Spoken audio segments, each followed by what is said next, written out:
Pep Guardiola said, this was a tremendous performance. I'm not going to disagree. I don't care that it only finished 1-0. City wiped the floor with Chelsea.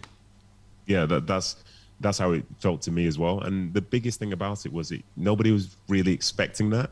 You know, the result itself was the result, but it was the performance, because I think that was the best performance in the Premier League so far this season. And considering the sort of plaudits we've been giving Chelsea, you know, there's throughout certain games they played this year, say Chelsea's defensive effort when they were at Anfield with 10 men and stuff like this.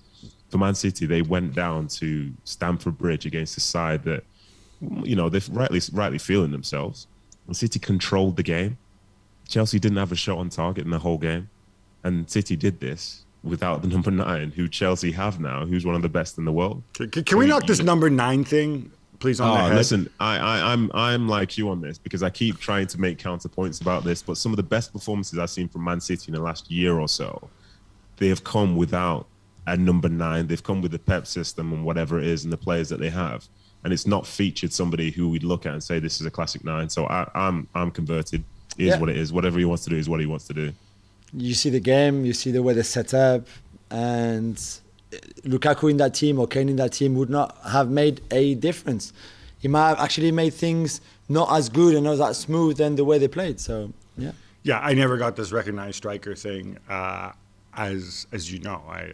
The narrative where they lost the Champions League final, I mean, you could say, yeah, because he tinkered with the team and didn't play a holding midfielder, fine. But certainly wasn't because of what happens up front. I want to turn it over to Chelsea now, because we've got to do the good and the bad. Yeah. I kind of thought this was coming. We've talked about how this was coming because obviously they've won their recent games, but, you know, wasn't great against Zenit. Obviously they road graded Spurs, but clearly that's not much of a feat these days, as Arsenal would show. Yeah. And then before that against Villa, they were really poor, and still managed to win comprehensively. Nedum, were you surprised when you saw the lineup with 3 holding midfielders effectively, Conte in there with Kovacic and Jorginho, and then also extra cover? Oh, let me put Azpilicueta, you know, who's effectively a center back, at wing back. Yeah, so I think a big point in the game, which maybe doesn't get spoken about enough, is when Reece James had to leave, because I think he's better as a wing back on that side than, say, Azpilicueta would have been. So when they had to make that change early doors, it sort of affected their plans. But I was surprised to see them go for 3 midfielders. But to be honest, I was more surprised by just the Lukaku-Werner setup up top. But one thing about City, especially with the team that they have, I think Tuchel probably guessed that they're going to have 1,000 bodies in the centre of the field, and they needed to try and be competitive there to some extent. But unfortunately for him and that team, like, they could never really get a hold on the game, because they've seen Chelsea try and move it in the way that they normally do.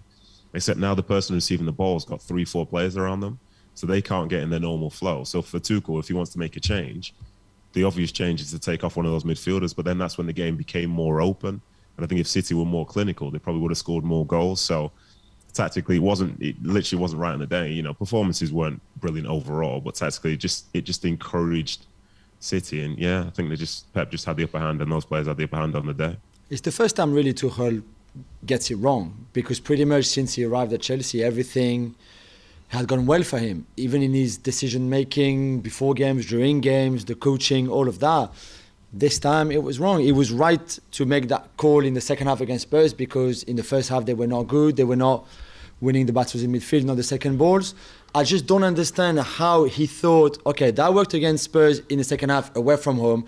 Let's do the same against City, when he knew that City going to press high, that he knew that the way that you caused them trouble last season when you won the 3 games is because you had those 2 number 10 behind your striker who played between the lines, who always offered an option. There was no options. Whoever had the ball and trying to play from the back had no option on Saturday, because City pressed so well, because they went with just the 2 at the back and then 2 lines of 4, and you just could not get out. And I'm just amazed how Tuchel can make such a big mistake. You happy that Tuchel almost like apologized after the game, saying this one is on me, I got it wrong? Is it the right thing to do? That he just fess up and said, you know as what, opposed we'll to try something. Crying and complaining about the referee. He could just have said City were better than us, and that's it. Maybe could have done the shared Julien thing. We're saying it's all David Ginola's fault that we're not going to the World Cup. We've seen a lot of managers very recently in the Premier League who would not take any responsibility for a defeat like that one. I think it is on him. I bet, Jules, I've been saying this all along, right? I love Tuchel. I think he's fantastic. I love the fact that there's this whole defensive aspect to his game, which he's he's added at Paris Saint-Germain, because we didn't see it before that at Mainz and at Dortmund. But now I need to see the other side of it, and I feel like I'm missing out on Tuchel. Okay, so you can defend very, very well, and it can take you a lot of places, and you're a good man manager, and you've done a tremendous job. But I think he's frustrated by it as well. To get those, what they call automatismos in Spanish, I think, which is essentially that chemistry between players. You talked about it before. Automatism in French. The guys, which there really is no English word for it. Because they don't have any, Yeah, exactly. The guys behind the striker, Nedum, when they've changed so much, right? Obviously, Lukaku wasn't there last season. It's like the only guy who was there all the time last season was Mount, who then doesn't play in a game like this, and maybe, we've talked about it before, maybe a little bit tired, not at the level he was at before. But even last year, it was, one game was Ziyech and Pulisic and then Werner and Havertz. Is this chemistry thing a thing, or do we tend to kind of overrate it? And I see you're pursing your lips when you suggest to me that you're thinking, because I wonder about it, because weirdly at City, sometimes he moves people around, he plays different positions, plays Sterling on one flank, then the other flank, and Foden here and Foden there. And it all seems pretty seamless, even when they're not good.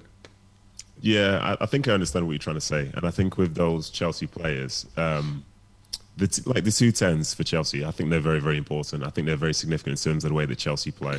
They'll move the ball in a certain way, then they might play longer pass, where the two tens will come on inside and this, that, and the other. But I think a difference between, say, City at this moment, in my opinion, and Chelsea as well, is that for the people when they play in the wide positions for City, they're not necessarily reliant upon their individualism to make them a great team.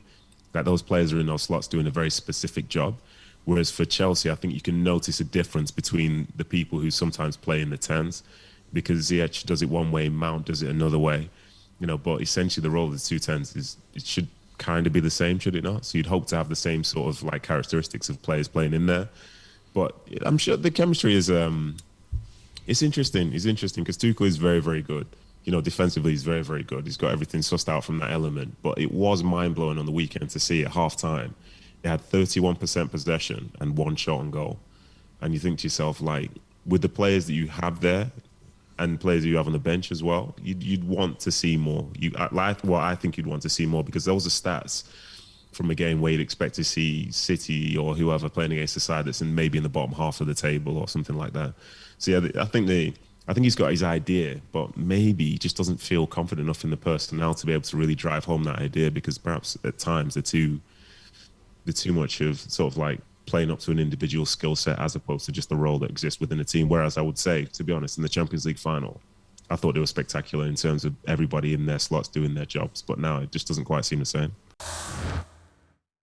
Thanks so much for watching ESPN on YouTube. And for more sports highlights and analysis, be sure to download the ESPN app. And for premium content and live streaming, subscribe to ESPN Plus.